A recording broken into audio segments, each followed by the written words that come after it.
ज्ञानेश्वर महाराज दिसून राहिले तुम्ही बाजूत साईड उभे राहा दोघं साईड ना सर. हा ते काढून राहिले ते फोटो काढून राहिले साईड उभे राहा तिथे उभे राहा. हे चालू ना व्हिडिओ शूटिंग चालू जवळ आहे ना जवळ आहे थोडेसे ठीक आहे.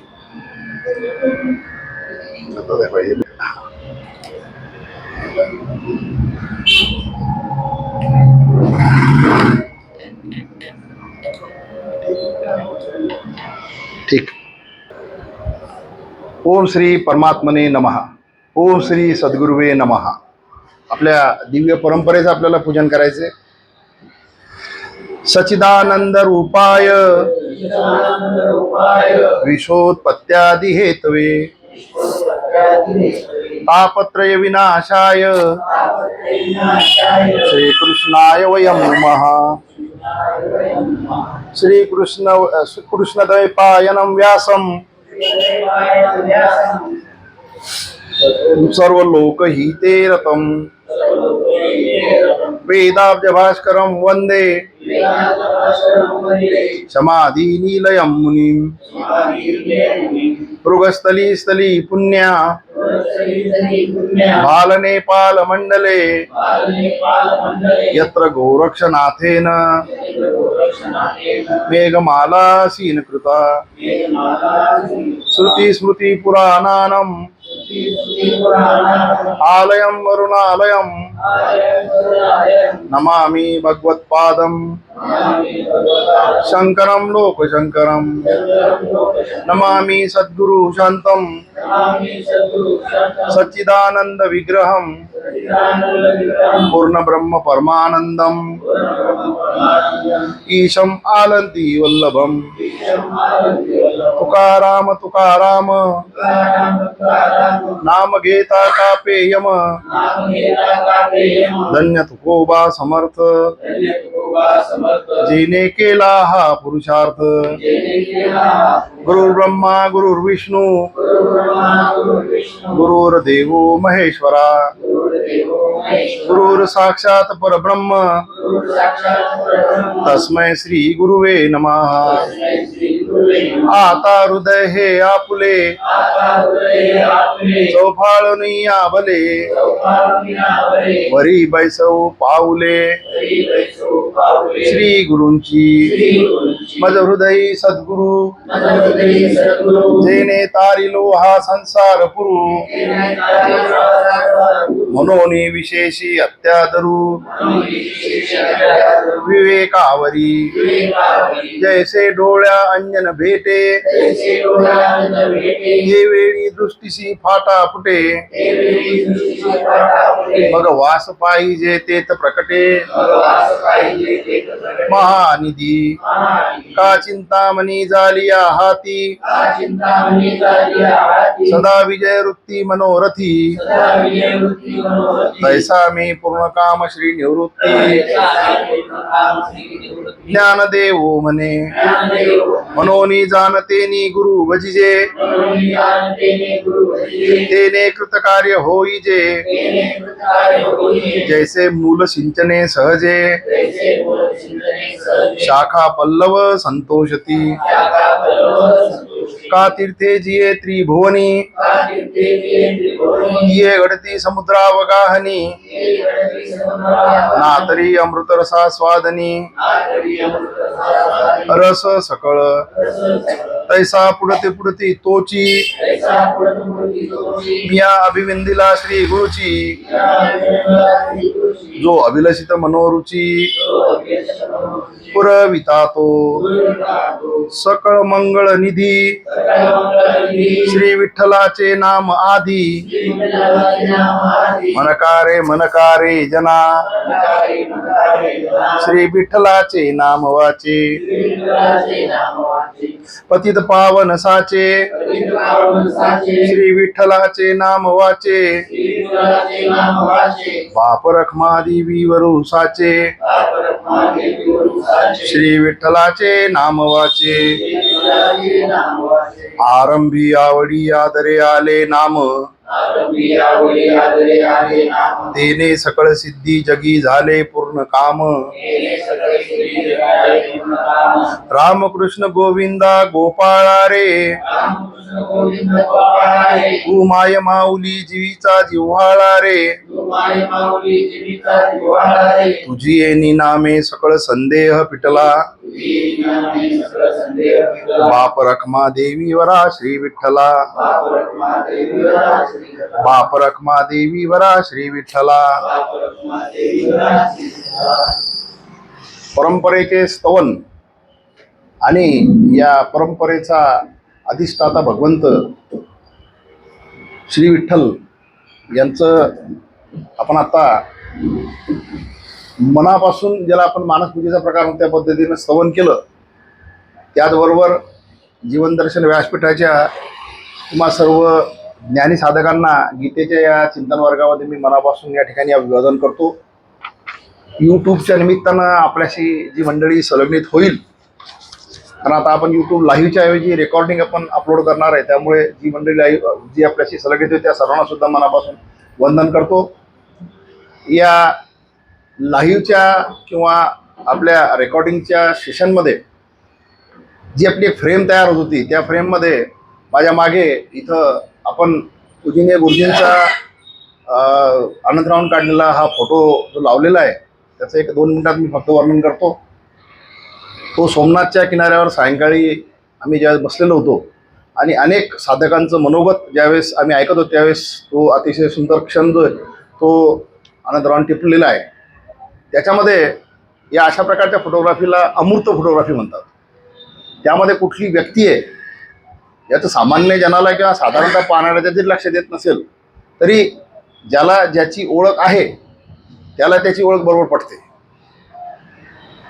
त्याचं वैशिष्ट्य आणखी असं आहे की वरती अथांग असं आकाश दिसतं अनंतापर्यंत आणि खाली तोच अथांग समुद्र दिसतो आणि मध्यंतरी पूजनीय गुरुजींच्या डोक्याभोवती ती एक सूर्याची मावळणाऱ्या सूर्याची आभा दिसते आणि त्याच्या वेगवेगळ्या रंगछटा तुम्हाला दिसून राहिल्या. आणि त्या रंगछटा ज्या आहेत त्या जीवनातले सर्व रंग जे असतात, जे आपण व्यवहारामध्ये अनुभवू शकतो, त्याचं एक प्रतिबिंब आहे. त्याच्या पलीकडं ज्ञान, त्याग, तप, साधना याचे जे वेगवेगळे रंग आपण आपल्या संस्कृतीमध्ये किंवा वेगवेगळ्या पेंटिंगमध्ये सिम्बॉलिकली वापरतो, ते सर्व त्यात दिसतात. भगवा रंग हा त्यागाचा आहे, शौर्याचा आहे.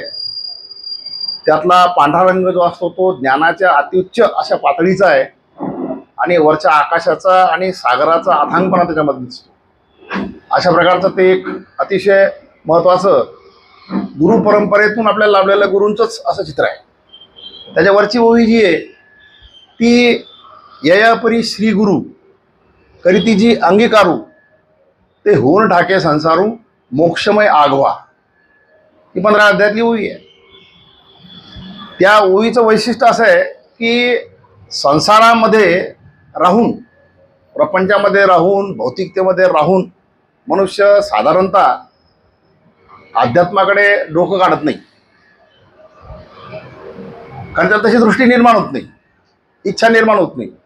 आणि ती निर्माण झाल्यानंतर नेमकं काय करायचं, कुठं जायचं, कसं मार्गदर्शन घ्यायचं, याच्यामध्ये जर व्यवस्थित गुरु जर मिळाला तर ठीक, नाही तर काय होतं माहिती आहे का, त्या सर्वांचा ओढा जो आहे तो ऐहिकतेकडे किंवा त्याच्या मागणीकडे जातो आणि त्या मागणीमध्ये मला संसारामध्ये हे दे ते दे अशा प्रकारची गोष्ट असते.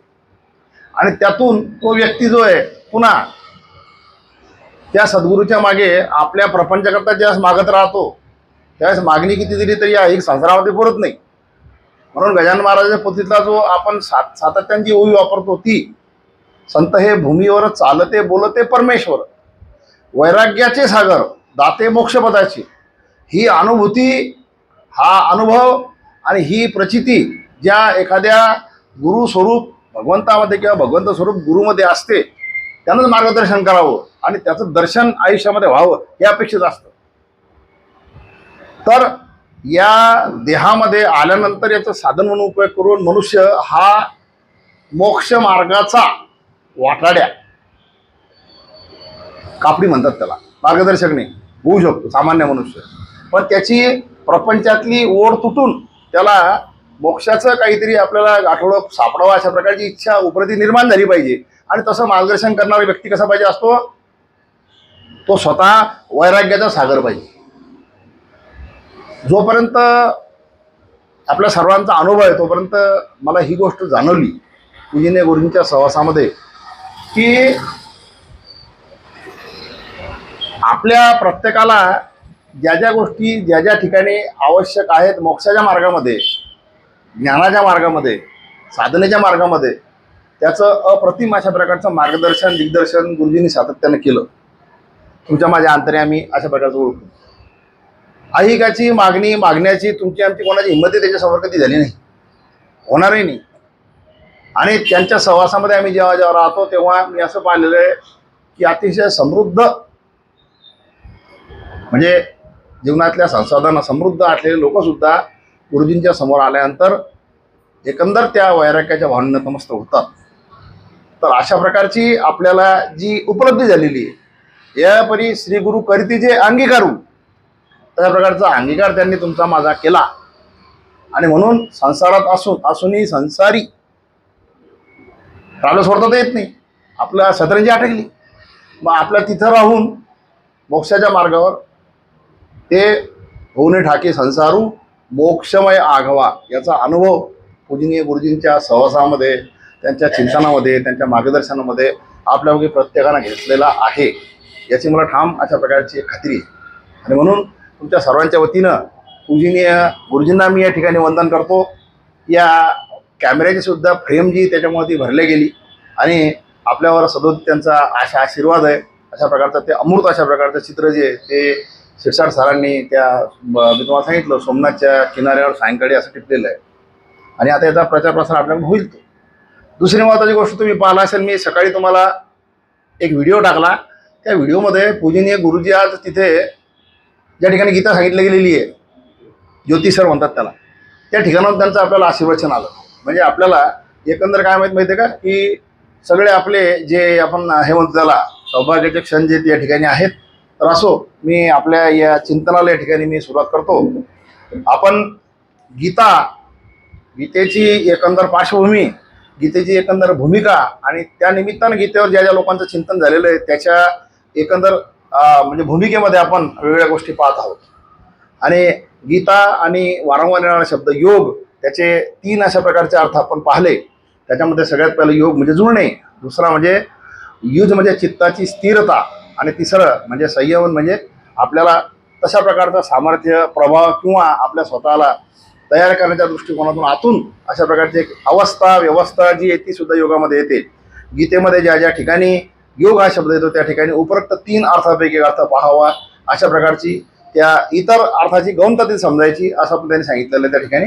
दुसरी गोष्ट, सूक्ष्म स्थूल आणि कारण या 2 देहामध्ये, या 3 देहामध्ये आपण ज्यावेळेस योग हा शब्द पाहतो त्यावेळेस पहिला जो आहे तो सूक्ष्म स्थूल आणि कारण या तिन्हीमध्ये तसा पाहिलं तर दुसऱ्यांच्या सेवेमध्ये स्वतःला लावणे हा कर्मयोग, ज्ञानापासून स्वतःचं स्वरूप जाणणे त्याच स्थितीने हा ज्ञानयोग, आणि स्वतःला भगवंतात समर्पण करणे किंवा त्या समर्पित अवस्थेने शरण्य अवस्थेमध्ये भगवंताकडे जाणं भक्तियोग जो आहे तो त्या 3 जणांशी आहे, त्या 3 योगाशी जुळलेला आहे.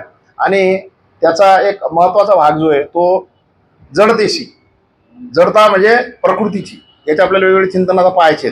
जडतेशी संबंध विच्छेद करणारी साधने ज्या ज्या अंगाने आपण गीतेमध्ये पाहणार आहोत त्याला योग म्हणतात. हा एक चौथा त्याच्यामध्ये अर्थ. जडतेशी, पार्थिवतेशी किंवा ज्याला आदी आणि अंत आहे अशा गोष्टीशी तुमचा माझा संपर्क संबंध येऊन तिथे जो स्नेहबंध होतो तो तोडण्याच्या दृष्टिकोनातून तुम्हाला मला जी जी गोष्ट मदत करते त्याला सुद्धा योग म्हटलेलं आहे. म्हणून याच्यामध्ये कर्म, भक्ती, ज्ञान, योगा व्यतिरिक्त गीतेमध्ये काय काय पहा.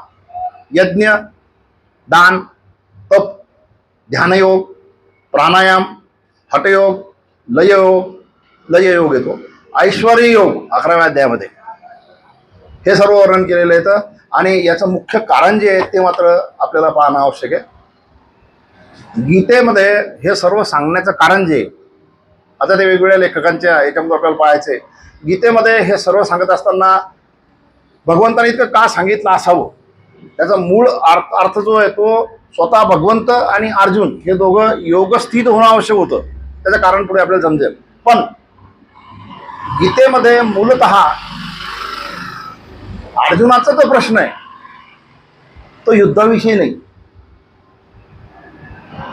गीतेमध्ये अर्जुनाचा प्रश्न जो आहे तो मूलतः बरोबर तो युद्धाविषयी नाही, तर तो कशाविषयी, कल्याणाविषयी आहे.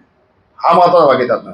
यामुळे गीता कोणत्याही मताच्या, संप्रदायाच्या किंवा अन्य सिद्धांत मानणाऱ्या साधकांच्या विरोधात कधीही नाही. आणि त्या सर्वांना आपापल्या सोयीचा योग मार्ग साधण्यासाठी गीता उपलब्ध करून देऊ शकते. हे गीतेचं वैशिष्ट्य आहे. इथपर्यंत मला वाटतं आपले थोडंफार चिंतन चर्चा झाली होती. या पूर्व भागावरून आपण थोडंसं पुढे येऊ. आता त्याच्यामध्ये हा तुमचा माझा देह जो बनलेला आहे किंवा तुमचं माझा हा जो जीव आहे, याच्यामध्ये जे दोन महत्त्वाचे फॅक्टर आहेत, त्याच्यामधला पहिला जो अंश आहे तो चेतनाचा आहे आणि दुसरा अंश जो आहे तो जडाचा आहे. जडाचा जो अंश तुमच्या आमच्यामध्ये तो संसाराची इच्छा धरतो, त्याच्यामुळे भोगाची इच्छा असते आणि त्याकरता ती जी इच्छा पूर्ण करण्याकरता ज्याला आधी अंत असतो आपण असं म्हणतो, तो तिकडे जाईल. आणि चैतन्याचा जो अंश असतो तो परमात्म्याची इच्छा धरतो आणि त्याकरता तो साधना वगैरे जर का योग्य मार्गाने तिथे तो जाऊ शकतो. ही त्यातली महत्त्वाची जमेची बाजू आहे. परमात्म्याची इच्छा किंवा परमात्मा प्राप्त करण्याच्या उत्कट अभिलाषेने ती पूर्ण होऊ शकते, परंतु प्रापंचिक इच्छा जी असते ती कर्माच्या अधीन असते आणि म्हणून ती पूर्ण कितपत होईल याच्याबद्दल शाशंकता असते. आपण प्रयत्न करतो, आम्ही खूप करून पाहिलं, जमलं नाही असं आपण म्हणतो. तो प्रकार त्याच्यामध्ये कर्मात आरंभ आणि शेवट असल्यामुळे त्याचे फल सुद्धा आदी आणि अंतामध्ये जातं. पण देहाच्या सहाय्याने मन, इंद्रिय आणि बुद्धी साधक हा परमात्म्याकडे वाटचाल करतात. म्हणजे आयुष्याच्या या साधनेचं मी सांगितलं त्या दिवशी, तेव्हा पुढे चित्तवृत्ती निरोध निर्माण झाल्यानंतर संसाराच्या कोणत्याही इच्छा त्याला राहत नाही. चित्तवृत्ती निरोध, त्याला विटणे म्हणत नाही. विटणे वेगळं असतं, समाधान पावणे. तेव्हा त्या चित्ताचा किंवा त्या एकंदर व्यक्तीचा जडाशी संबंध विच्छेद होतो आणि तो परमात्मा तत्वाचा अनुभव घेऊ शकतो. हा परमात्मा तत्वाचा अनुभव त्याने का घ्यावा, कशाकरता घ्यावा, याकरता एकदा 6व्या अध्यायामधला 20 क्रमांकाचा श्लोक काढा तुम्ही, पेज नंबर 159. आता हा वारंवार येणार आहे आपल्याला प्रश्न.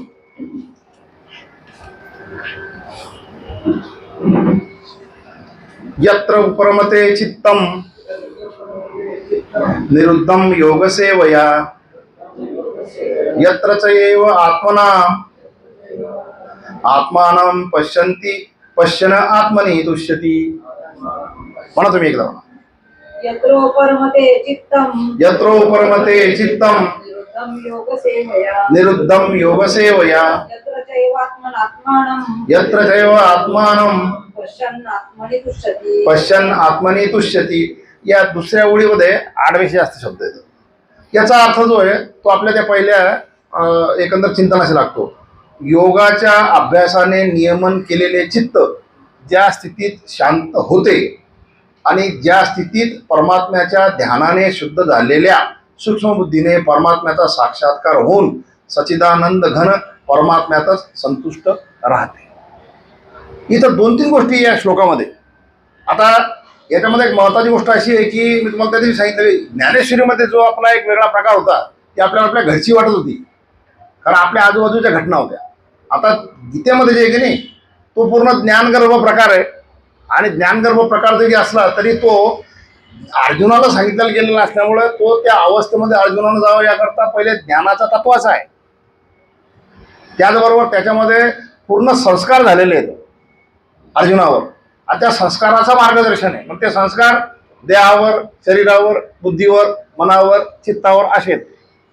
आणि ते सांगत असताना अर्जुनाला भगवान श्रीकृष्णानं कोणत्याही प्रकारचे आपले इकडचे दृष्टांत दिलेले नाही. त्याच्यामुळे थोडंसं करकरीत वाटतं, कोरं वाटतं आपल्याला, ही सवय असल्यामुळे. पण आता इथं तुम्हाला फोड केल्यानंतर लक्षात येईल, योगाच्या अभ्यासाने नियमन केलेले चित्त, म्हणजे साधारणतः चित्त ही अवस्था ज्ञानेश्वर महाराज सांगतात की केव्हा उभी राहते, मन बुद्धी एकत्र आल्याशिवाय राहत नाही. सामान्यपणे संसारामध्ये मन आणि बुद्धी यांचं स्वतःचं स्वतंत्र गट असतो. जे मनानं म्हणलं ते बुद्धीन करायचं, जे बुद्धीन म्हणलं ते मनानं सोडून द्यायचं. म्हणजे चित्त उभं राहिल्याशिवाय पहिले तुम्हाला योगच करता येत नाही, ही पहिली गोष्ट घ्यायची. आणि तशा प्रकारचं चित्त जे त्याच्यावर योगाचे संस्कार झाल्यानंतर मग ते शांत होतं. आणि त्या स्थितीत ध्यानाने शुद्ध झालेली बुद्धी, आता हे लक्षात घ्या, आपली बुद्धी जी आहे ती कशी आहे, ती व्यवहाराच्या शिक्क्यामध्ये आहे. आपली बुद्धी जी आहे ती व्यवहारिक कॅल्क्युलेशनमध्ये अटकलेली आहे. असं केलं तर काय होईल, तसं केलं तर काय होईल. आता ही जी बुद्धी आहे ही ध्यानानं शुद्ध झालेली बुद्धी आहे, सूक्ष्म बुद्धी. आणि मग त्या ठिकाणी तुम्हाला त्या परमात्म्याचा साक्षात्कार होतो. आता ही किती पलीकडची गोष्ट आहे. आणि सामान्य माणसाच्या आवाक्यात ती आहे का, वाटतंय का? चित्त एकत्र येणे, त्या चित्तावर योगाचा संस्कार होतो. बुद्धी सूक्ष्महून तरल होणे, आणि ती तरल झाल्यानंतर त्या चित्तामध्ये त्या सूक्ष्म बुद्धीनं परमात्म्याचं ध्यान झाल्यानंतर भगवंताचं अस्तित्व दिसणे. आता एक महत्त्वाची गोष्ट याच्यामध्ये सातत्यानं आपल्याला लक्षात ठेवावं लागेल की गीता हे तत्वज्ञान स्वतः भगवंतानं सांगितलं असल्यामुळं भगवंताची स्वतःची त्या गीतेमध्ये उपस्थिती आहे. त्याच्यामुळे बाकीच्या गोष्टी ज्ञानानं किंवा चिकित्सेनं तुम्हाला पाहता येते, तर्कानं पाहता येते. गीता जर समजून घ्यायची असेल तर तुमच्या अंतर्यामी एकमेव भावना किंवा भाव निर्माण झाला पाहिजे, त्यामध्ये भक्ती. भक्ती भावानं जर तुम्ही गीता पाहू शकले, ऐकू शकले, समजू शकले तरच गीता समजेल. गीता हा चिकित्सा करण्याचा भाग नाही. पुढे पुढे भक्ती वेदांत प्रभुपाद स्वामींनी तर त्याच्यावर टीकाच केलेली फार, कशी की कोणी आपण मतानं सांगतं तसं नाही, त्याच्याबद्दल काय मी सांगणार पडतो तुम्हाला. पण पहिली आपली अवस्था जी आहे ती योगाची शक्य नाही, चित्त एकत्र येणं शक्य नाही, सूक्ष्मबुद्धी होणं शक्य नाही. मग आपल्याला काही शकतं सामान्यपणे सामान्य माणसामध्ये असलेला एकमेव तरल भाव भक्तिभाव. आपण ज्या एकंदर मानसिक अवस्थेमध्ये मंदिरात जातो, ज्या एकंदर मानसिक अवस्थेमध्ये कुठल्याही पूज्यपाद असे सत्पुरुषाला भेटायला जातो, त्या अवस्थेने गीता वाचायची. हे पहिले लक्षात ठेवावं लागेल. गीतेची चिकित्सा करून चालणार नाही. त्याचं कारण काय माहिती का, की आपल्याला गीता जी आहे ती ह्या वेगवेगळ्या प्रकारच्या योगाच्या, ज्ञानाच्या किंवा वेगवेगळ्या प्रकारच्या संस्काराच्या प्रभावामध्ये घेऊन जाते. पण त्याकरता तुमचं माझं मन संस्कारक्षम झालं पाहिजे. लोखंडावर डायरेक्ट दणके दिल्याने ते वाकत नाही. काय करतात पहिले, त्याला गरम करतात आणि मग ठोकतात. आता ही परीक्षा आपल्याला कशी द्यावी लागेल, पहिले गरम व्हावं लागेल, तपावं लागेल. त्याला तप म्हणतात. त्या तपाला आपल्याजवळ एकच शक्ती कोणती, भक्तीची. हे आपण लक्षात ठेवणं आवश्यक. असो, आता मी तो पुढचा भाग जो त्याच्याकडे येतो, म्हणजे कारण ही कशी आपली मनोभूमिका कशी कशी झाली पाहिजे हे आपल्या लक्षात आलं पाहिजे. बरं,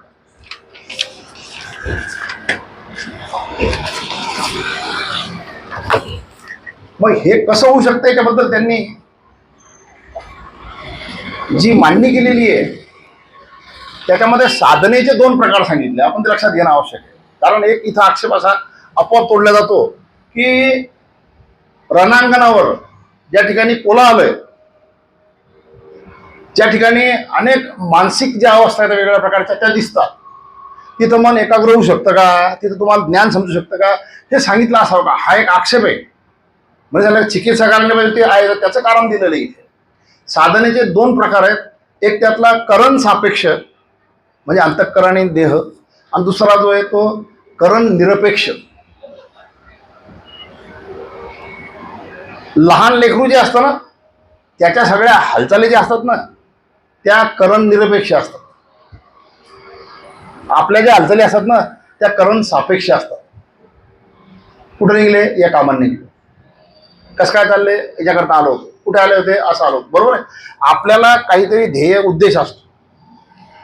आता यातला करण सापेक्ष भाग जो आहे तो अंतःकरण म्हणजे मन बुद्धी चित्त अहंकार आणि देह याला होतो, आणि करण निरपेक्ष जो आहे त्याच्यामध्ये स्वस्वरूप जाणून, स्वतःचं स्वरूप, स्वतः स्वरूप जाणण्याची गोष्ट जी आहे ती ज्ञानातून आज गेल्यानंतर भक्तीमध्ये सापडते. आपण सुरुवातीला पाहिलं त्याच्याकरता की भक्तीमध्ये तुम्ही डिस्क्रिमिनेशन करू शकत नाही. चोखा मेळा काय आहे, जनाबाई काय आहे, ज्ञानामध्ये तुम्ही डॉक्टर बाबासाहेब आंबेडकर आहेत, हा डिस्क्रिमिनेशनचा भाग नसतो. ज्ञान येते ती भक्ती आहे. मग त्याच्यामध्ये करण निरपेक्षता असते. आता करण सापेक्ष आणि करण निरपेक्ष यातले 2-3 अंतर पाहिजे आपल्याला. इकडे अंतःकरण आणि देह आहे, तिकडे स्वस्वरूप आहे. इकडे करण सापेक्ष ज्यावेळेस तुम्ही गोष्टी करतात त्यावेळेस प्राकृत शक्तीची किंवा सिद्धीची प्राप्ती होते. इकडे परमात्म्याचा अनुभव येतो. मग आपल्या दर्शनशास्त्रामध्ये पतंजली योगशास्त्र जे आहे की नाही ते या करण सापेक्ष याची प्राथमिक ओळख करून देतात, तुम्हाला भगवंताच्या प्राप्तीपर्यंत घेऊन जातं. पण नंतरचा अनुभव असा आहे, म्हणजे तुम्ही जर त्या दर्शनशास्त्राची क्रॉनॉलॉजी जर पाहिली, पतंजल शास्त्र जे त्याच्या पलीकडं तुम्हाला पूर्व आणि उत्तर मीमांसा आहेत ज्याच्यामध्ये भगवंताचा अनुभव येतो.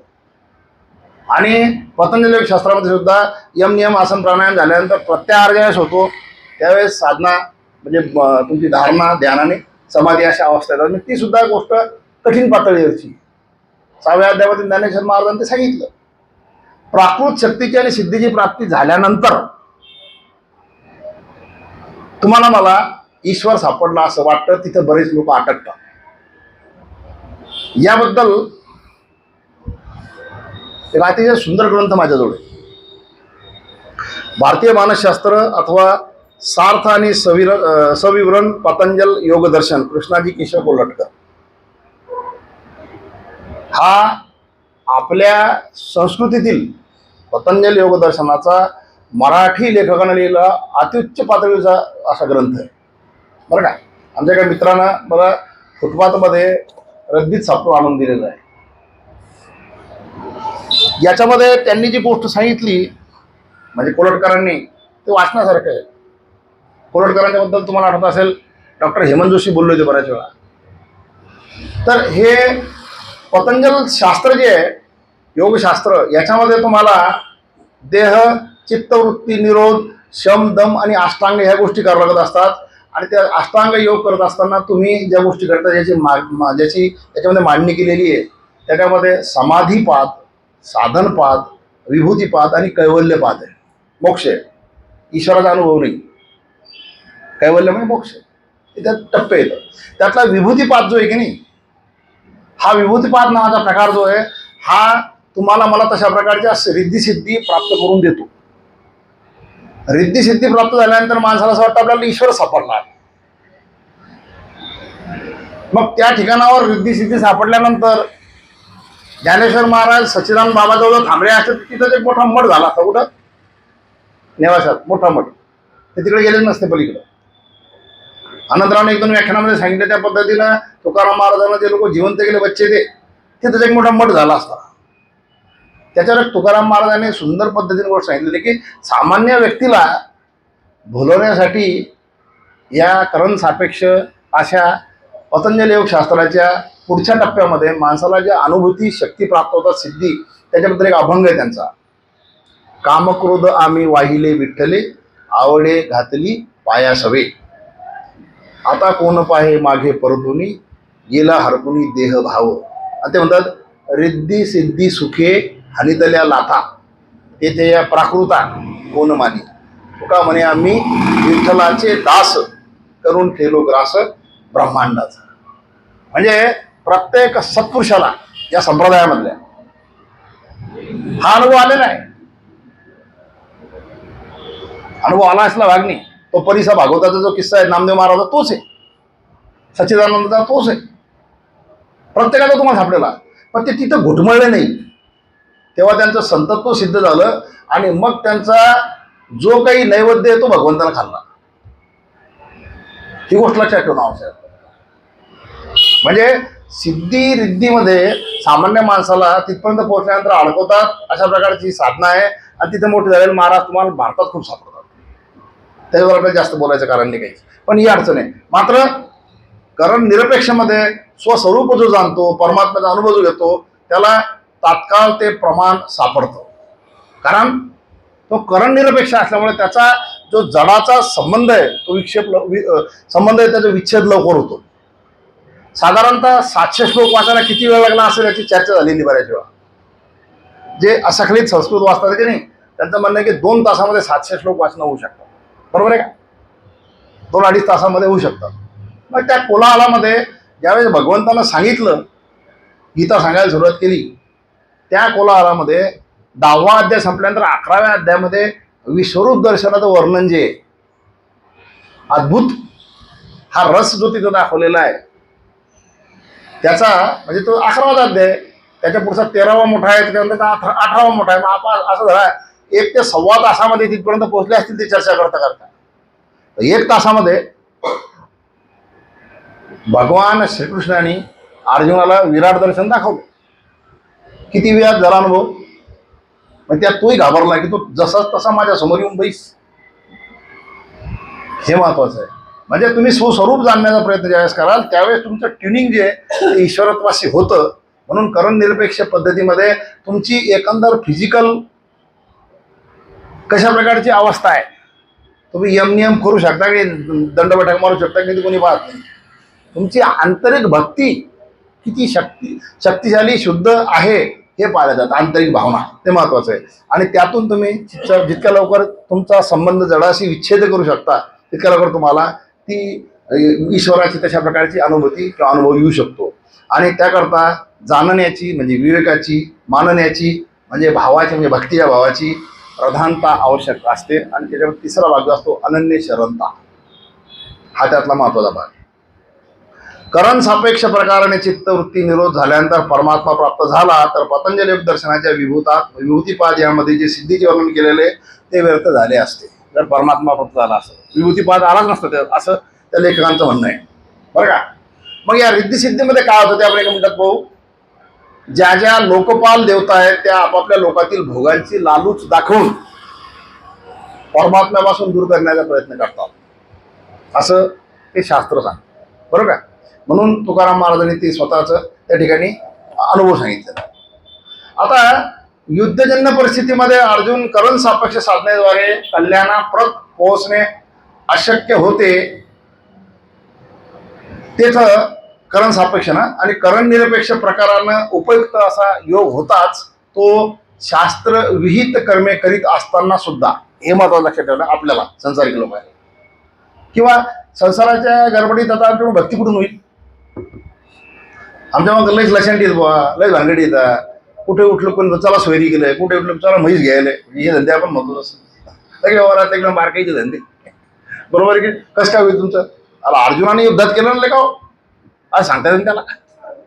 पण स्वस्वरूप जाणून ज्ञानाच्या भक्तीच्या भावनेमध्ये केलेलं आहे. आणि तीच अवस्था आवश्यक आहे. कारण काय माहिती आहे का, गीतेचा मूलभूत भाव जो आहे ना तो तुमचं आमचं कर्म शुद्ध करण्यावर, ते निष्काम करण्यावर आहे. त्याची पुढे आपल्याला मीमांसा पाहायची. पण हीच गोष्ट महत्वाची की करण सापेक्षतेनं तुम्ही कोणतीही गोष्ट करू शकत नाही. कारण तुम्ही जीवनामध्ये प्रत्येक गोष्ट अडकलेले आहे. मग करण निरपेक्ष जे चाललं ते चालू. गोरा कुंभाराचं उदाहरण त्याच्याकरता आहे. त्यांना चिखल तोडवलं लागणे माहीत नाही, त्यांना लेकरू मारलं लागणे माहीत नाही, भगवंताला नाम दिलं माहीत नाही, दाखला कशा करताय याच्याकरता. करण निरपेक्षता जर असेल, ती तल्लीनता, ती ध्यानमग्नता जर असेल तर ईश्वराला साक्षात उभं राहावं लागतं, हा त्यातला अर्थ आहे. आणि म्हणून तशा प्रकारची करण निरपेक्ष प्रकारची अवस्था अर्जुनाला प्राप्त झाल्या. म्हणून शास्त्रविहित कर्मे करत असताना क्षत्रिय होता तो. करण निरपेक्ष अशा प्रकारच्या पद्धतीने त्यानं गीता तत्व म्हणजे विवेक, भक्तिभाव आणि शरण्यता ह्या 3 गोष्टी स्वतः भगवंताच्या जवळ जोडल्यामुळे त्याचा मोह नष्ट झाला आणि त्याला स्मृती प्राप्त झाली. 18व्या अध्यायातला तो 72-73 क्रमांकाचा श्लोक आहे. म्हणून करण निरपेक्ष पद्धती सर्वांसाठी सर्वकाल सर्वत्र समान रूपाने उपलब्ध आहे. पुन्हा सांगायची गरज नाही, आमचं जमत नाही, आमचं जमत नाही म्हणायची गरज नाही, बरं का. कारण यामध्ये विशिष्ट योग्यतेची आवश्यकता नाही. केवळ परमात्मा प्राप्तीची उत्कट अभिलाषा झाल्यानेच जडाचा संबंध विच्छेद होऊन परमात्मा तत्वाचा अनुभव येतो. गीतेमधील प्रत्येक योग म्हणजे ज्ञान, कर्म, भक्ती हे करण निरपेक्ष अर्थात स्वने साध्य होणारे आहेत. असं काही सांगितलं नाही कोणी की जे तुम्हाला जमत ते करा. कर्मयोगातही सांगितलं, स्वधर्म म्हटलेला आहे. आणि स्वधर्माची व्याख्या सांगत असताना गीतेमध्ये सुरुवातीला जे आलेलं आहे ते वर्ण विशेष वसे, म्हणजे तुम्ही ज्या विशिष्ट परिवारामध्ये जन्म घेतलेला आहे त्या परिवारामध्ये तुमच्या आंतरिक जिनेटिक्स बिल्ड नुसार तुम्ही जे करू शकता वर्ण विशेष वसे तेच काम करायचं. मग मी डॉक्टर झालो, मी इंजिनचं काम करतो, करायचंच नाही, तेच काम कर, येतोय घरात त्याच्या पलीकडे करायचं, त्याला स्वधर्म म्हटलेलं आहे. म्हणून स्वपासून सुरुवात करायची आहे, कारण कर्म निष्काम आहे, सेवाभाव ज्ञान म्हणजे स्वरूप जाणण्यासाठी आहे, तर भक्ती ही भगवंताचा आणि भगवंत माझे आहेत ही शरण्यता जाणण्यासाठी भक्ती आहे. अशा प्रकारचं एकंदर विवेचन जे ते आपला जो मूलभूत तत्वाचा ग्रंथ राहणार आहे हा आपल्या चिंतनातला स्वामी रामसुखदासजींचा साधक संजीवनी, याच्यामध्ये ही गोष्ट राहणार आहे. त्याच्या व्यतिरिक्त आपल्याला एक दोन ग्रंथाचा आता माहिती घ्यायची, ती याच्याकरता माहिती घ्यायची की नेमकं मग या प्रत्येकाचं म्हणणं काय.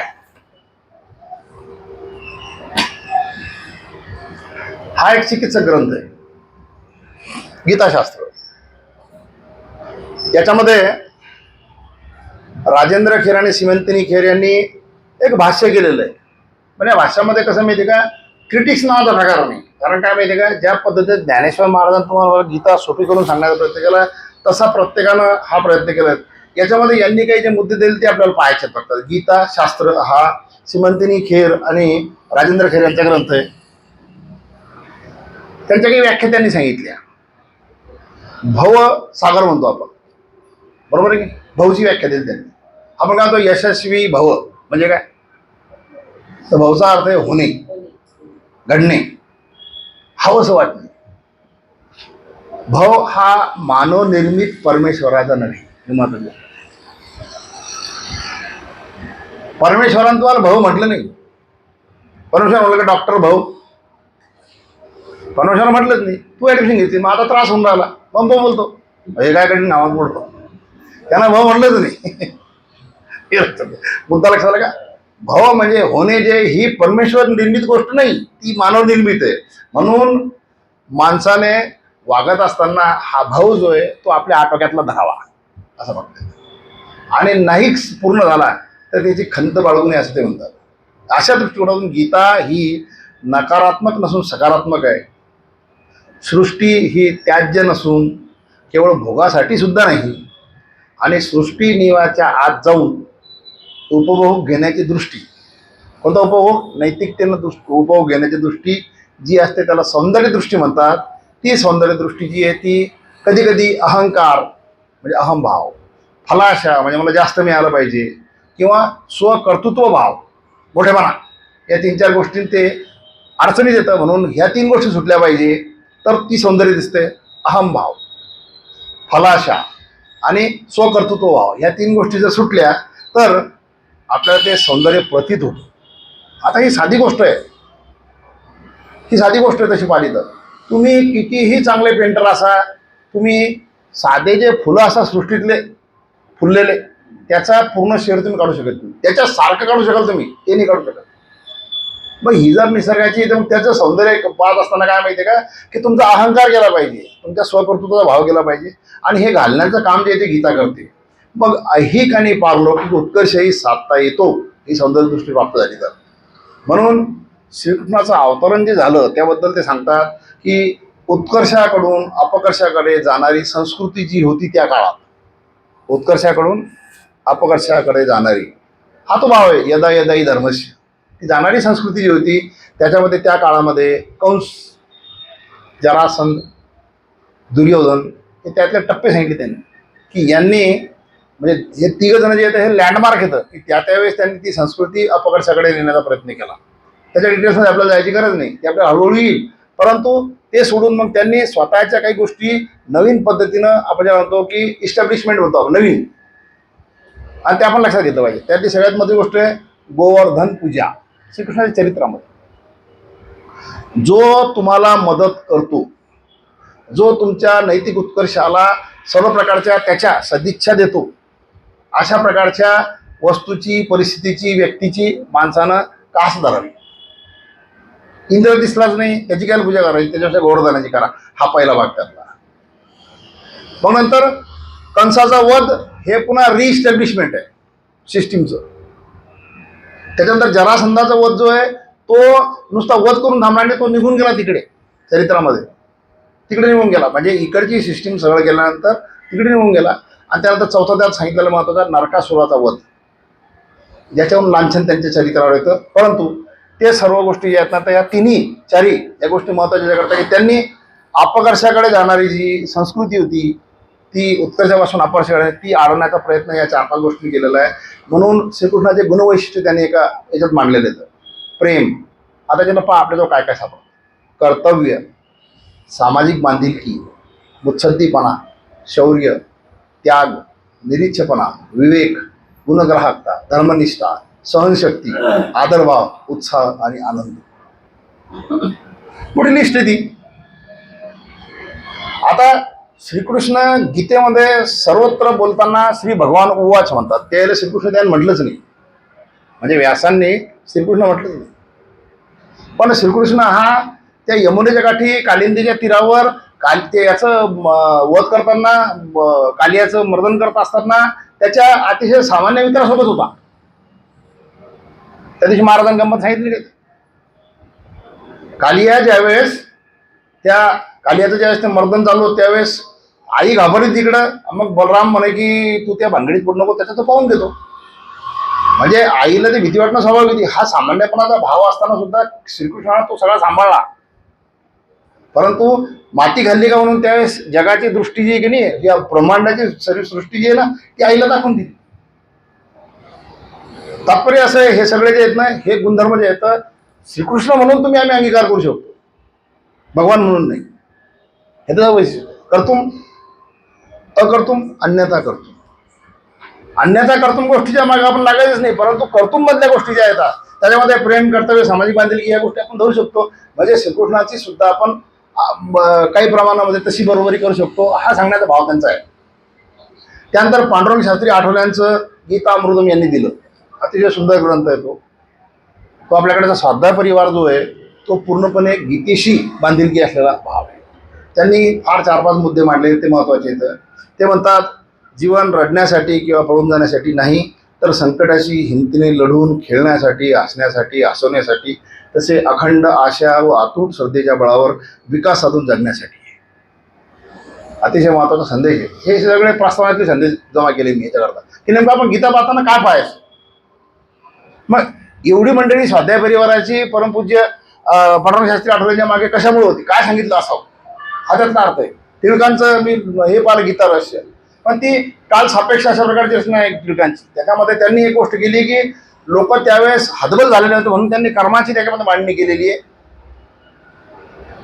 सूर तोच आहे सगळा, पण कर्माची मांडणी जास्त प्रमाणात ठळकपणे केली. पण हे काय म्हणतात मग त्याच्यामुळे एक वाक्य आहे सुंदर, Gita is not a scripture of Hinduism. हा एक महत्वाचा आपण डोक्यातून काढून टाकणार आहे. Gita is not a scripture of Hinduism but it is the scripture of humanity. हे मानवतेच्या दृष्टिकोनातून अशा प्रकारचं एक तत्वज्ञान आहे. आणि गीतेचा जन्म वेगवेगळ्या पद्धतीने लोक सांगतात, यांनी वेगळ्या पद्धतीने सांगितलेला आहे. गीतेचा जन्म ते म्हणतात विव्हलतेतून झालेला आहे. विव्हलते, कोणती विव्हलता?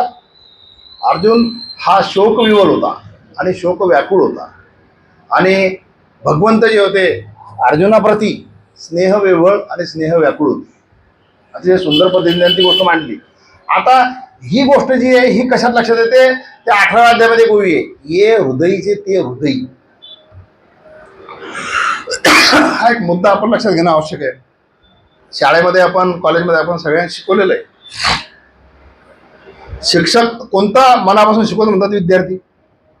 शिक्षक म्हणून आपल्या प्रत्येकाला मी फार चांगला शिकवतो, त्यात काही वाद नाही, त्या तयारीने तो जातो. काही जण असं जातात की विद्यार्थ्याकडे पाहत मी काय शिकून राहिलो समजू त्याला, मला इतका टॉपिक कम्प्लीट करायचा आहे. परंतु जो शिक्षक विद्यार्थ्यांशी अशा प्रकारचं बॉन्डिंग करण्याचा प्रयत्न करतो की what I am teaching to you, you are getting properly in the form of learning. मी जे तुम्हाला काही शिकून राहिलो ते तुम्ही शिकण्याच्या मनस्थितीमध्ये, त्या अवस्थेमध्ये निर्माण झाले. ये हृदयीचे ते हृदयी, त्याच्यामध्ये जो बॉन्ड होतो त्याला स्नेह म्हणतात.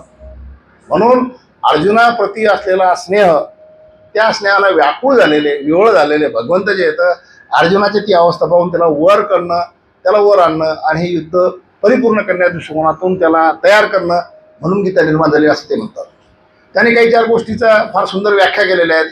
गीतेमध्ये स्वमत खंडन, स्वमत मंडन, परमत खंडन किंवा पांडित्य दर्शन नाही. आता मला सांगा की जो या सृष्टीचा नियंता म्हणून तिथं आलेला आहे त्याला स्वतःची कोणती गोष्ट इस्टॅब्लिश करायची आहे, तसं मला तो साक्षी भावाने सगळ्या ठिकाणी चैतन्याच्या स्वरूपामध्ये त्याला स्वतःचा मोठेपणा दाखवायची गरज नाही, दुसऱ्याचा मोठेपणा खोडायची गरज नाही आणि पांडित्याचं दर्शन दाखवण्याची गरजच नाही. म्हणून हे मत सुद्धा त्यांचं महत्वाचं आहे. पण त्यांनी 2-3 व्याख्या ज्या दिलेल्या त्यावर महत्वाच्या आहेत. कुरुक्षेत्र, कुरुचा अर्थ ते म्हणतात, कुरु म्हणजे कर्मे, म्हणजे आता कर्मावर अवलंबून बरं का. आणि कुरु म्हणजे त्याची परंपरा आहे ते घरातली ती त्यांनी त्या जागेवर पूजनीय गुरुजीच्या ठिकाणी त्या ठिकाणी त्या काळामध्ये काहीतरी झाडांची वृक्षांची लागवड केली होती असं त्यांचं ते क्षेत्र होतं. त्याचबरोबर दुसरा त्यांचा रेफरन्स त्यांनी दिला की परशुरामाने जी निक्षत्रिय केलेली पृथ्वी त्या ठिकाणी ते वापरल्या गेलेली पृथ्वी असं त्यांचं म्हणणं आहे. म्हणून कुरु म्हणजे कर्म करण्यात किंवा कर्तव्य करण्यात माणसाची बुद्धी जी आहे ती सातत्यानं राहावी अशा प्रकारची बुद्धी प्रदान करणारं तत्व म्हणजे गीता अशी त्यांनी व्याख्या दिलेली आहे. कर्माचा आधार शरीर, कर्म जेव्हा कर्तव्यपरायण असते तेव्हा शरीर धर्मक्षेत्र होते. व्याख्या पहा फार सुंदर दिली आहे. कर्माचा आधार कोणी शरीर, म्हणून कर्तव्यप्रधान ज्यावेळेस तुम्ही कर्म करता त्यावेळेस तुमचं स्वतःच, कारण आपण धर्माची व्याख्या सांगितली, कर्तव्य आपल्यासाठी स्वधर्म किंवा हे स्वधर्माचा भाग आहे आपलं स्वतःचं कर्तव्य करणे. म्हणून ज्यावेळेस तुम्ही स्वतःचं कर्म करता त्यावेळेस तुमचा हा देह जो आहे तो सुद्धा स्वतः धर्मक्षेत्र होतो. कर्म जेव्हा मलिन होते किंवा निंदे होते किंवा काम्य होते तेव्हा शरीरातून अधर्म होतात. म्हणून धर्मक्षेत्रच कुरुक्षेत्र असावे, त्याच्यामध्ये कुठल्या प्रकारचा अधर्म घुसता कामा नये. हां, आणि गीता ही तुमच्यातला उन्मत्तपणा अहंकार काढून तुम्हाला कर्तव्यपरायण करते. आणि 2 शब्दाची व्याख्या त्यांनी दिलेली आहे. धृतराष्ट्र, संस्कृतमध्ये अर्थ ते स्वाध्याय परिवार सगळं संस्कृतमध्ये ते म्हणतात धृतराष्ट्र येणस, त्याचा अर्थ असा तरी ज्याने राष्ट्र सत्ता पकडून ठेवली आहे तो, धरून ठेवणे धृतराष्ट्र. आणि दुसरा जो येतो हत किंवा हृत राष्ट्र, ज्याचं राष्ट्र गेलेलं आहे. आता इथं अडचण अशी आहे, तुम्ही जर पाहिलं तर विशेषतः महाभारताच्या याच्यामध्ये म्हणजे गीता निर्माण होतं कारण याच्यातून लक्षात येतं. पांडवांचं राज्य कोणा धरून ठेवलं होतं? धृतराष्ट्र, त्याचं नाव योग्य आहे. आणि राज्य कोणाचं गेलेलं होतं? पांडवांचं. मग साधारणतः ज्यांचं गेलेलं आहे तो मिळवण्याचा प्रयत्न करत असतो. म्हणजे युद्धाची खुमखुमी कोणाला पाहिजे? पांडवाला पाहिजे. युद्धाला जर पांडवाची खुमखुमी असती तर 5 गावाचं वगैरे प्रपोजल गेलं असतं का? भगवंताची शिष्टाई गेली असते का? हा विरोधाभास आहे तिथला महत्वाचा. पण गीता जन्माला येण्यापूर्वीच्या वेगवेगळ्या पार्श्वभूमी जर आपण पाहिल्या तर अनेक गोष्टीचा उलगडा होतो. म्हणजे इतके सगळे ग्रंथ पाहून तुझ्यावर मानण्याचं कारण काय, आपल्याला सरळ सरळ गीतेत घुसता असं धर्मक्षेत्र कुरुक्षेत्र मागं. परंतु ह्या काही गोष्टी आहेत ना त्या फार महत्वाच्या आहेत. आणि म्हणून युद्धाची खुमखुमी ज्यांना पाहिजे त्यांनी गमवण्यासारखं त्याचं काहीच नव्हतं, मग त्यांना युद्ध करून ते करता आलं असतं. परंतु तुम्ही रामायण आणि महाभारतच्या दोन्ही गोष्टी जर पाहिल्या तर मूलभूत युद्ध सुरू करण्याची प्रवृत्ती किंवा युद्ध करण्याचं कारण जे आहे की ज्यानं राष्ट्र धरलेलं आहे किंवा सत्ता ज्याजवळ किंवा ज्याचं राज्य आहे त्यानंच केलेलं आहे. रावणाने तिकडे तेच कार्यक्रम केला, नाही ते वानर घेऊन जायचा कार्यक्रमच नव्हता काही. हनुमंताचा जो ठीक आहे आमचं जे काय झालं चुकलं घेऊन जा, कार्यक्रम संपत होता. इथं सुद्धा 5 गावावर जमलं असतं, परंतु त्याच्यावर बरीच कॉन्ट्रोवर्सी आली किंवा 5 गावावर मग यांच्या शब्दांचं काय ते पाहत आलं असतं. कारण तिकडं यात्रा योगेश्वर कृष्ण जे होते त्या काहीतरी त्याच्यावर अप्लिकेशन हे केलं असतं. परंतु ज्याच्याजवळ राज्य आहे त्यालाच युद्धाची खुमखुमी होती, म्हणजे त्याला समूळ नष्ट करायची इच्छा होती. म्हणून असं म्हटलेलं आहे की तुमचा हा देह जो आहे तो कर्तव्याच्या बाहेर ज्या जातो त्यावेळेस ते धर्मक्षेत्र राहत नाही, तो मलिन होतो. आणि तशा प्रकारचं मलिन झालेलं जे जिथं शुद्ध केलं जातं त्याला धर्मक्षेत्र म्हणतात. म्हणून कुरुच्या क्षेत्रावर अशा प्रकारचं युद्ध होऊन तिथे धर्माचा विजय झालेला आहे. हा त्यांनी फार सुंदर मोठा संदेश त्याच्यामध्ये दिलेला आहे. आणि शेवटचा भाग जो आहे तो अतिशय महत्त्वाचा आहे आणि त्याची व्याप्ती जी आहे इस्कॉन श्री कृष्णानुभव अमृत भावना अमृत असं नावाचं संस्था आहे ती. बरं का. इंटरनॅशनल सोसायटी फॉर कृष्णा कॉन्सेन्सियस असं नाव आहे त्याचं, बरं का. श्रीमद भगवद्गीता जशी आहे तशी, यांनी अनेक वेगवेगळ्या प्रकारच्या याच्यामध्ये गोष्टी मांडलेल्या आहेत की आपल्याला अवघ्या 10-15 मिनिटं घेता येतात. हे श्रीमद AC भक्तिवेदांत स्वामी प्रभुपाद हे त्याचे संस्थापक आचार्य आहेत. आंतरराष्ट्रीय कृष्ण भावनामृत संघ, आणि हा जो एक आंतरराष्ट्रीय याच्यामध्ये जो एक आपला भगवान श्रीकृष्णाचा किंवा भगवान श्रीकृष्णाची विचारधारा घेऊन चालणारा जो संघ आहे, त्याचं वैशिष्ट्य सांगण्यापूर्वी तुम्हाला एक आपण मागेही ती चर्चा केली होती त्या गोष्टीकडे आपण येऊ की या भारतीय संस्कृतीतल्या कोणत्या कोणत्या गोष्टीला लोक जगात ओळखतात, कोणत्या कोणत्या गोष्टीला, कोणत्या कोणत्या व्यक्तीला, कोणत्या कोणत्या कार्याला. त्यात सगळ्यात पहिली आणि महत्त्वाची गोष्ट जी ती या भारतातल्या श्रीकृष्णाला जगात सगळीकडे ओळखतात. जगात सगळीकडे ओळखतात, कुठेही जा त्याला निश्चितपणे ते ओळखतात.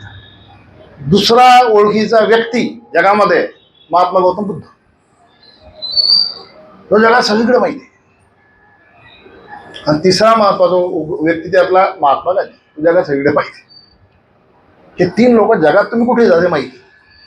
मग बाकीचे ते लोक सांगतात काही प्रमाणात, ते आपल्या अभिनयातून सांगतात, परंतु त्यांची ओळख तितकी नाही. परंतु श्रीकृष्ण जो आहे हा जागतिक स्तरावर ओळखला जाऊ शकतो किंवा जातो, याचं जर तुम्हाला मोजमाप करायचं असेल तर इस्कॉनचं सक्सेस पाहतो.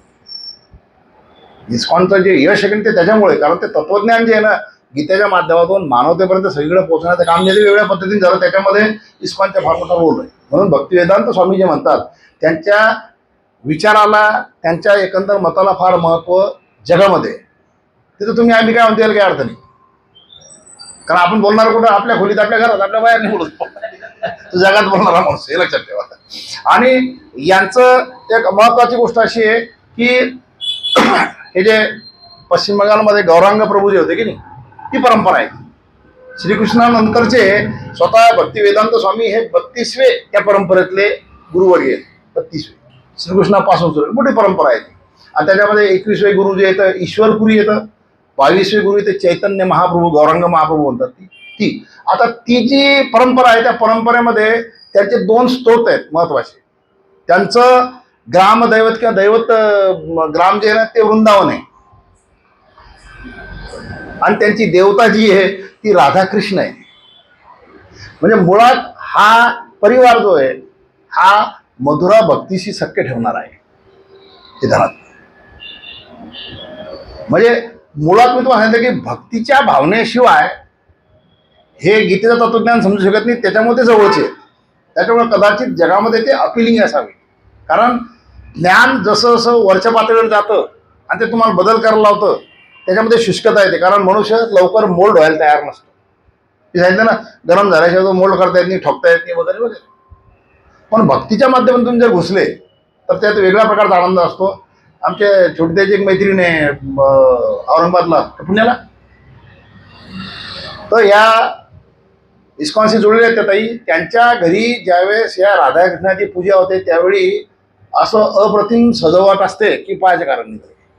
आपण लहानपणी गणपती सजावट केलेली आहे, परंतु तिथे ती प्रत्येक ठिकाणी प्रत्येक त्या ऑकेजनला ती असते आणि त्याचा ते आनंद घेतात. ही सगळी मधुरा भक्तीची अवस्था आहे. म्हणून यांच्या एकंदर विचाराला, एकंदर त्यांच्या मताला फार महत्त्व आहे. ते म्हणतात गीता जशी आहे तशी. हे का? त्याचं साधं उदाहरण त्यांनी दिलं की आपण जी औषधी आणतो त्या औषधी लिहिलं असतं की औषधी घेताना as directed by your physician. आपण जसं कधी गेलो माठावर गटकन पाणी पितो तशी औषधी पितो का? पण ते गीता जशी आहे तशी ते असं म्हणतात की गीता जशी आहे तशी याच्याकरता समजून घ्या की त्याच्यावर कोणी काही चिकित्सा करल, कोणी काही टीका करल, कोणी काही मांडेल ती गोष्ट. भगवान श्रीकृष्णानं मांडलेल्या ज्ञानाला, तत्वज्ञानाला तुमच्या बुद्धीच्या खोब्यातून तुम्ही का मोजता? त्याचं गीतेचं म्हणणं काय आहे ते समजून घ्या, असं त्यांचं महत्त्वाचं आहे. म्हणून ते म्हणतात औषधी जशी व्यवस्थित वेळ आणि डोजनुसार घ्यावी लागते त्या पद्धतीने गीतेचे प्रवक्ता असलेले भगवान श्रीकृष्ण यांच्या आदेशानुसार समजून घे. हो, आपल्याला काय काय आदेश सापडतात पुढं, बरं का. दुसरी गोष्ट ही अशा प्रकारची जी त्यांची भूमिका आहे त्या भूमिकेला मान्यता कोणी दिलेली आहे ते म्हणतात आदी शंकराचार्यापासून. आदी शंकराचार्य, रामानुजाचार्य, निंबार्काचार्य, मध्वाचार्य आणि श्री चैतन्य महाप्रभू यांनी ही मान्यता दिलेली आहे. याचा अर्थ आपण जर पाहिलं तर गीतेवर टीका करणारी ही जी आचार्य मंडळी आहे यांनी स्वतःची वेगवेगळी टीका जरी केली असली तरी त्यांनी मूळ तत्व किंवा मूळ त्यातला धागा जो आहे ज्ञानतंतू तो तोडलेला नाही असं त्यांचं म्हणणं आहे. याच्यामध्ये आता ते एकदम याच्यावर येतात म्हणजे धर्मक्षेत्र कुरुक्षेत्राच्या युद्धामध्ये येतात की यांना इथे गीता का सांगा वाटलं. आता आक्षेपातून सुरू झाले तोडणं महत्वाचे आहे. ते म्हणतात 4थ्या अध्यायामध्ये एक श्लोक आहे पहिला, दुसरा, तिसरा. त्याच्यामध्ये भगवान श्रीकृष्ण अर्जुनाला सांगतात की सगळ्यात पहिले हा योग जो आहे म्हणजे हा ज्ञानयोग आहे मी सूर्याला सांगितला. मग सूर्यानं तो मनूला सांगितला, मनून तो इक्ष्वाकूला सांगितलं. इतकं सांगतात, 3 सांगतात. नंतर तो सांगत नाही. मग अर्जुन त्याला आक्षेप घेतो किंवा मग तुम्ही तर माझ्यासमोर आहे आत्ता, त्यामुळे मी सनातन काळापासून सांगत आलो वगैरे वगैरे. पण याचा अर्थ तो ज्ञानतंतू कुठेतरी निश्चितपणे तुटला. तो ज्ञानतंतू तुटल्यामुळे ही गीता जी आहे ही समोर व्यवस्थित त्याच अवस्थेमध्ये गेली पाहिजे. ही ज्ञानाची फार मोठी एक अशा प्रकारची राशी किंवा अशा प्रकारचं निदान ज्याला म्हणतात किंवा अशा प्रकारचा कुंभ आहे, संजीवन कुंभ, की तो व्यवस्थित मानवतेच्या शेवटच्या टोकापर्यंत पोहोचत राहिला पाहिजे.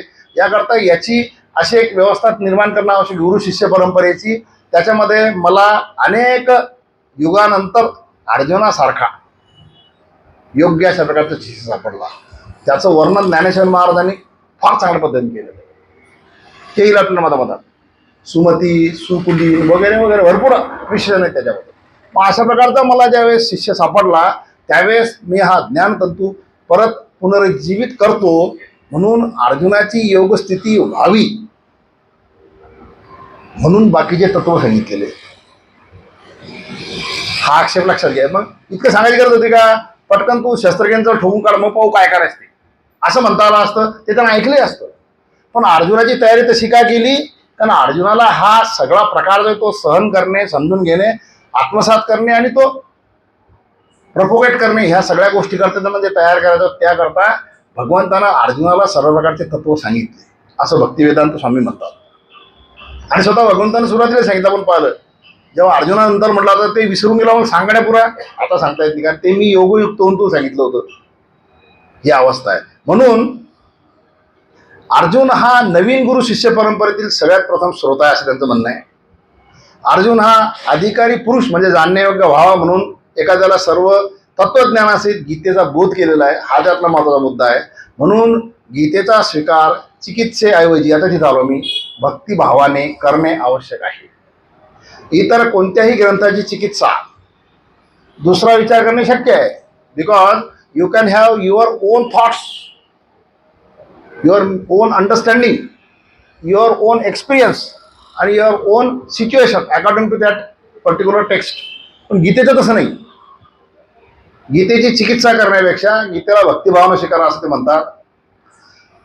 आता गीतेचे 2-3 त्यांनी उपयुक्तता किंवा भूमिका सांगितलेल्या आहेत.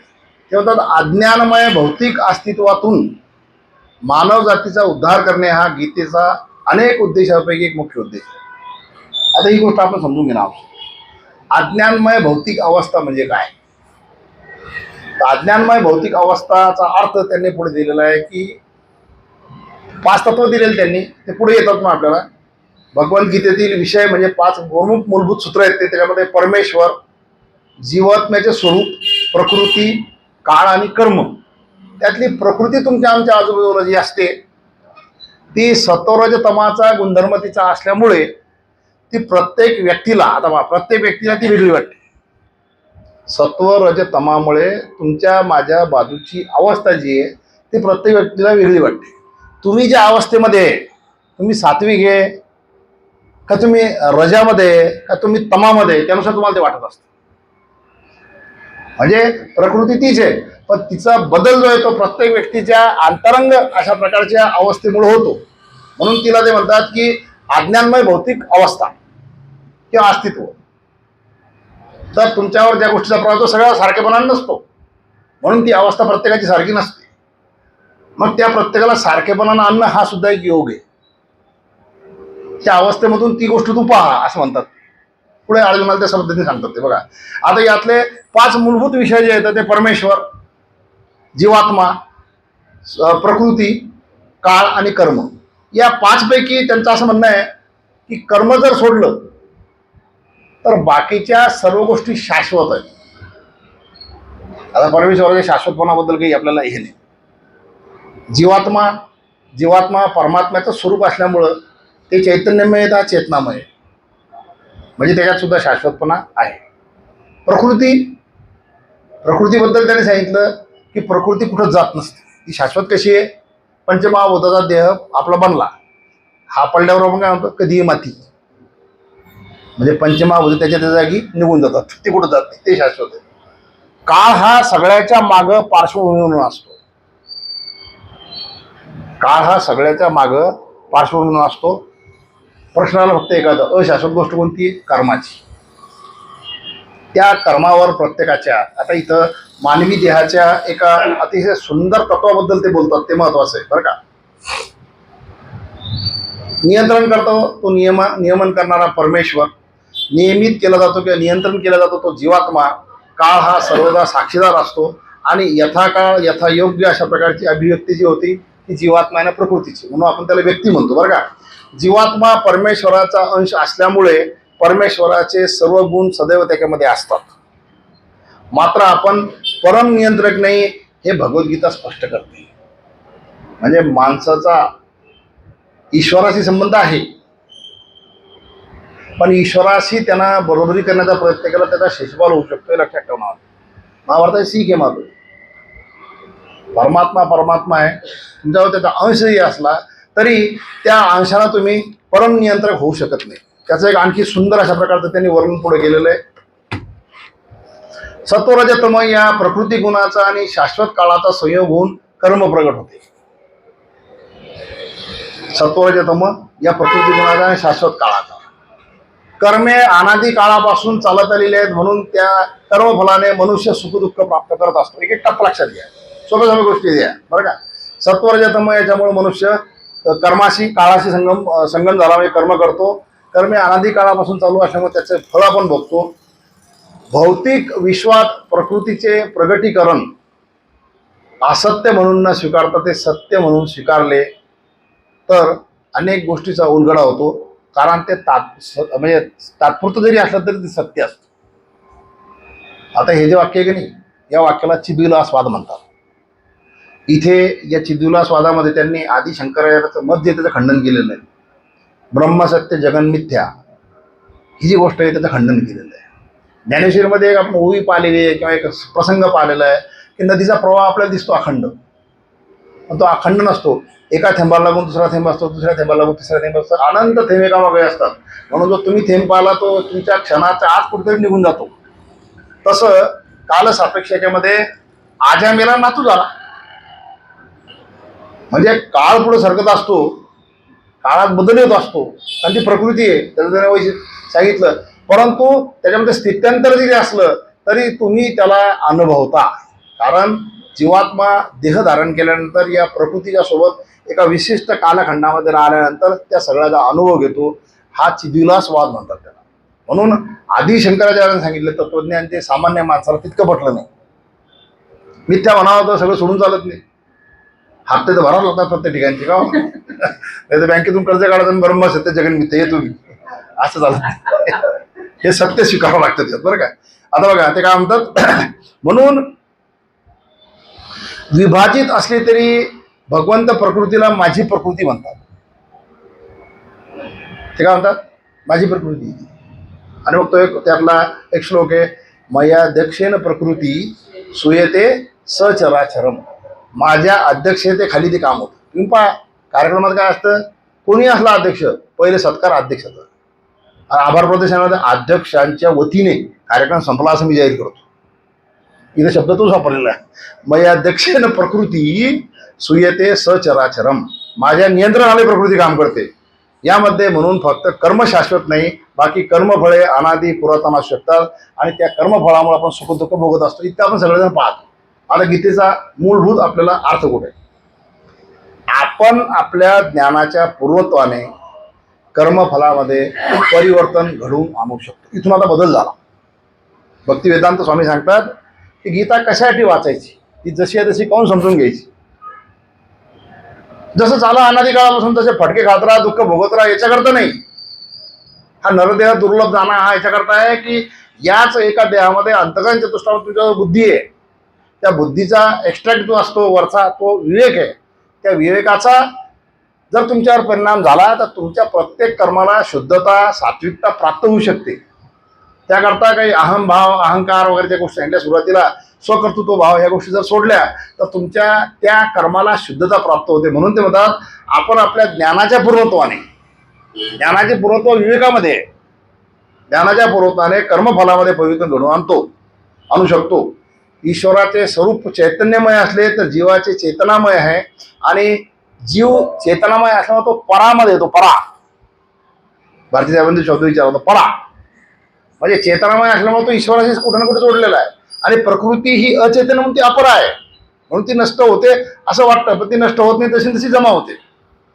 ईश्वर सर्व प्राण्यांच्या हृदयामध्ये स्थित असल्यामुळे, आणि तो 15 अध्यायातला श्लोक, एरवी सर्वांचे हृदयशी, ईश्वर सर्व प्राण्यांच्या हृदयामध्ये स्थित असल्यामुळे त्याला प्रत्येक जीवाच्या मानसिक स्थितीचे ज्ञान असते, याचे आपण सदैव स्मरण ठेवले पाहिजे. आता ही गोष्ट आपल्यासाठी महत्त्वाची. ही गोष्ट जर समजली तर गैरसमज दूर होतात. तिथपासून भांडणं कमी होतात आणि सगळ्यात शेवटचा टप्पा आपण निवडून येऊ शकतो असं प्रत्येक आमदाराला जे वाटतं की नाही, ते दुरुस्त होऊ शकते. ते कसं माहिती आहे का, ईश्वर सर्व प्राण्यांच्या हृदयामध्ये आहे आणि त्याला प्रत्येक जीवाच्या मानसिक परिस्थितीचं ज्ञान आहे. त्याला येते, आपल्याला नाही ना. आपण आपल्याला मोजतो त्याला, आमची इतकी आमची तितकी, आणि ते मोजले तर काहीच पडत नाही. ती सत्ता आहे त्याची. याचे सदैव स्मरण ठेवलं पाहिजे. म्हणून पुढचा व्यक्ती कोणत्या वेळेस कसं का वागतो, कारण त्याला तशा प्रकारची प्रेरणा त्याच्या आंतरिक शक्तीने, ज्याला ईश्वर चैतन्य म्हणतो आपण, त्याला दिलेली आहे. कारण त्यावेळी त्याच्यावर त्या ईश्वराच्या अधीन असलेल्या प्रकृतीनं सत्व रज किंवा तम याच्यापैकी काही गुण त्यानं काम करून घेतलेलं आहे, याची जाणीव आपलं ठरवलं. आपण याच्याकडून आम्हाला अशी अपेक्षा नव्हती, हा असं कसं वगैरे, त्यानं असं काम केलं, त्यानंच तसं काम केलं. त्यानं काय केलं, त्याचे काहीतरी फळं तसे भरणं असले पाहिजे, याचं आपण डोकं लावण्यात गरज नाही. म्हणून ही एक आपलं भान ठेवणं आवश्यक होतं. कोणतं, ईश्वर सर्व प्राण्यांच्या हृदयामध्ये स्थित आहे, हे पहिलं कन्सेप्ट आपल्याला माहिती आहे. त्याला प्रत्येक जीवाच्या मानसिक अवस्थेचे ज्ञान असते, याचे आपण सदैव भान ठेवलं पाहिजे. म्हणून कोणता व्यक्ती तसा का वागतो याच्यावर आपण जास्त डोकं लावायचं काम. त्याचं कधी कधी बरेच जण, नाही त्याला मी सांगून तिथे करून टाकेल. अरे पण तू सांगतो तेव्हा त्याच्या डोक्यामध्ये सात्विक भावना तो काम होणार नाही. आणि म्हणून त्यांनी सांगितलं, मात्र जीवात्मा जेव्हा सत्वगुणामध्ये स्थिर होतो तेव्हा कोणतेही कर्म करावे हे जाणतो आणि त्या कर्मामध्ये तो परिवर्तन घडवून आणतो. इथून त्याचं स्थित्यंत सुरू होतं. म्हणून भौतिक वातावरणाने, म्हणजे आपल्या आजूबाजूच्या परिस्थितीनं प्रकृती ज्यावेळेस प्रदूषित झालेली असते, त्या चेतनेतून मुक्त झाल्याशिवाय दिव्य जगताचे दर्शन होऊ शकत नाही. 6व्या अध्यायामध्ये फार सुंदर पद्धतीने दिलेलं आहे बरं का. त्या मायेचा पकडा तुमच्या आमच्या बाजूला जो त्याच्या बाहेर गेल्याशिवाय ईश्वराचं दर्शन जोपर्यंत होऊ शकत नाही, तसं तुमचे आमचे कर्म जे येतं ते सत्वगुणात स्थिर होऊन झाल्याशिवाय जसं तुमचं स्थित्यंतर घडू शकत नाही, तसं हा पूर्ण मायेचा पदर तोडल्याशिवाय तुम्हाला त्या ईश्वराचं स्वरूप दिसत नाही. म्हणून भगवंत अर्जुनाला काय म्हणतात, तू योगयुक्त हो. योगयुक्त म्हणजे काय माहितीये का, या भौतिक वातावरण, हा माझा मामा, हा माझा काका, हा माझा साला, हा माझा सासरा, हे जे दिसले इथं तू मुक्त हो, योगयुक्त हो असे वारंवार म्हणतात.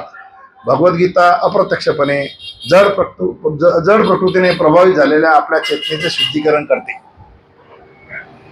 भगवद्गीतेतले तत्व जे येतं या आजूबाजूच्या यांना तुमचे माझे जड झालेले सर्व प्रकारच्या चेतनेचे शुद्धीकरण करते आणि ते कसं करावे हे सुद्धा शिकवते. त्यामुळे कार्य कर्म न थांबविता फक्त शुद्धीकरण आवश्यक आहे.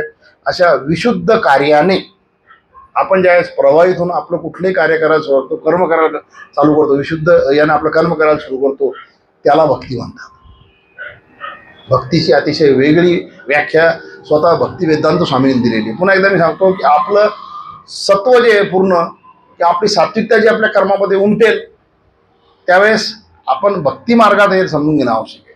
मग सत्व जे आहे ते रज म्हणजे मला याच्यातून काही मिळेल या अपेक्षा केली पाहिजे. आणि तम असं कसं घेतो पाहतो असं म्हणलं म्हणजे ते सगळं चुकलं. म्हणजे या दोन्ही गोष्टी सोडल्याशिवाय म्हणजे निरपेक्ष झाल्याशिवाय ते कर्म जे आहे ते शुद्धच होत नाही लेखा. म्हणून ते निष्काम कर्म आहे बरं का. भौतिक चेतनेने अशुद्ध झालंय म्हणजे आपलं जीवन जे ते बद्ध होतं. आणि ही खोटी चेतना म्हणजे मिथ्या अहंकार आहे.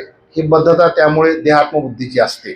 मनुष्याने देहात्मबुद्धीतून मुक्त करण्यासाठी भगवद्गीता भगवंताने ती सांगितलेली आहे.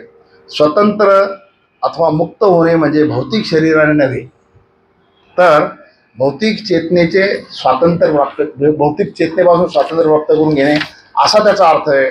म्हणून 18व्या अध्यायामध्ये भगवंत अर्जुनाला विचारतात, तू शुद्ध भावनेने स्थित झाला आहे की नाही. 72व्या श्लोकामध्ये शुद्ध भावनेने स्थिर होणे म्हणजे भगवंताच्या आज्ञांचे पालन करणे. आणि मग तो म्हणतो आता मी सर्व प्रकारच्या याच्यातून मुक्त झालो. माझी जो भ्रम आहे तो पूर्ण गेला आहे की नाही. काय नष्टमोह स्मृतिर्लब्ध. हा तुझ्या प्रसादानं प्रसाद हा भक्तीत मिळतो. शाळेत भेटतो ते वेगळा. प्रसाद हा भाव लक्षात ठेवा. म्हणून मग भक्ती भावाच्या पलीकडे गीता समजणार नाही. म्हणून तुझ्यामुळे माझी स्मृती जी आहे म्हणजे माझा भ्रम जो आहे तो पूर्ण गेला आणि माझी स्मृती मला प्राप्त झाली. मला काय करायचं हे कर्तव्य मला प्राप्त झालं तुझ्या प्रसादामुळं. आता तू म्हणशील ते मी करायला तयार आहे. हा गीतेचा एकंदर भाव आहे. आणि मला असं वाटते की हे जे 4-5 आपण तत्त्वज्ञ किंवा त्याच्यावरचे भाष्यकार जे ते पाहिले त्या भाष्यकाराची एकंदर भूमिका पाहिली आणि यातून गीतेचं आपल्याला त्याचं स्वरूप पाहायचं आहे. त्याच्यामध्ये आपण 2-3 कन्सेप्ट किंवा 2-3 कन्सिडरेशन आपल्या मनाशी बांधून ठेवायचे तर आपल्याला ती गीता समजेल. पहिली गोष्ट गीता ही भक्तिभावानं पाहायची आहे, समजून घ्यायची आहे. त्याच्यातले कोणते गुणधर्म आपल्याजवळ आहेत नाहीत, कोणत्याचा उत्तर करू शकतो, कोणत्याला आपण कमी करू शकतो हे आपण पाहणं आवश्यक. कारण ती प्रत्येक श्लोक त्यातला ही भगवंताची आज्ञा आहे. उवाच भगवंत जे म्हणतात ते तुम्हाला उगीच सांगत नाहीत. ते उवाच म्हणजे असं कर. अर्जुनाला सांगायची अथॉरिटी त्या व्यक्तीची जर असेल तिथे तर त्याच्याकडे आपण त्या दृष्टिकोनातून पाहिलं पाहिजे की ही आपल्याला आज्ञा आहे पहिली गोष्ट. आणि ती आज्ञा मानत असताना आपण कोणती भावना असावी. सेवकाची तर असावी, दाससेवा असावा, पण शरण्यता असावी, नम्रता असावी, त्याचबरोबर एक अनन्यता असावी त्याच्यामध्ये. आणि सगळ्यात महत्त्वाची गोष्ट भक्तीचा पूर्ण आविर्भाव जर आपल्याला असेल तर मला असं वाटतं गीता समजू शकेल.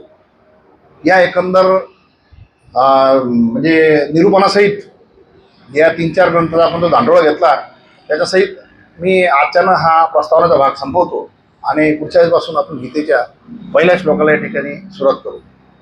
याच ठिकाणी मी शब्दाला येऊन देतो. कुंडली गोवर्धे हरी विठ्ठल श्री ज्ञानदेव तुकाराम पंढरीनाथ महाराज की जय. ज्ञानेश्वर महाराज की जय. ज्ञान स्वरूप श्री वेदव्यास नारायण महाराज की जय. जगद्गुरु श्रीमद आदि शंकराचार्य महाराज की जय. विश्वगुरु श्री गोरक्षनाथ महाराज की जय. देववृत्ती ज्ञानदेव सोपान मुक्ताबाई एकनाथ नामदेव तुकाराम. देववृत्ती ज्ञानदेव सोपान मुक्ताबाई एकनाथ नामदेव तुकाराम. देववृत्ती ज्ञानदेव सोपान मुक्ताबाई एकनाथ नामदेव तुकाराम. कुंडली गोवर्धे हरी विठ्ठल श्री ज्ञानदेव तुकाराम पंढरीनाथ महाराज की जय. ज्ञानेश्वर महाराज की जय. जगद्गुरु श्री तुकाराम महाराज की जय. पुण्यश्लोक छत्रपती शिवाजी महाराज की जय. सब संतन की जय.